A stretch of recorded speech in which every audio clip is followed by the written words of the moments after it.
Hello everyone, আমি তোমাদের জন্য আজকে যে ভিডিওটাও নিয়ে আসলাম, এই ভিডিওটা একটা অনেক সুন্দর একটা জায়গা। আর এই জায়গাটা কিন্তু আমাদের বিভিন্ন জেলা থেকে বিভিন্ন ধরনের মানুষ বিভিন্নভাবে কিন্তু ঘুরতে আসে, কিন্তু আসলে প্রকৃত যারা হাতিরঝিল নাম শুনে তারা কিন্তু এভাবে প্রতিনিয়ত চলে আসেন ছুটে। আর এই হাতিরঝিলটা এক সময় কিন্তু হাতির ঝিল ছিল, কিন্তু এখন বর্তমানে অনেক সুন্দর একটা জায়গা।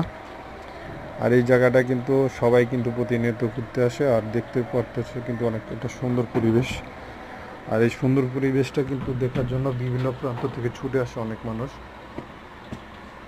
আর সাপ্তাহিক বন্ধের দিনে কিন্তু অনেকে এখানে এরকম সুন্দর ভিডিও অবশ্যই দেখতে পেলে চাইলে অবশ্যই তোমাকে সবসময় এমন সুন্দর সুন্দর ভিডিও পেতে হলে অবশ্যই চ্যানেলটি সাবস্ক্রাইব করে সঙ্গে থাকতে হবে। আর দেখো আসলে রাস্তার মাঝে একটা গাড়ি খারাপ ছিল, মাঝপথে হঠাৎ। তো দেখতে থাকুন, সঙ্গে থাকুন সুন্দর দৃশ্যগুলো।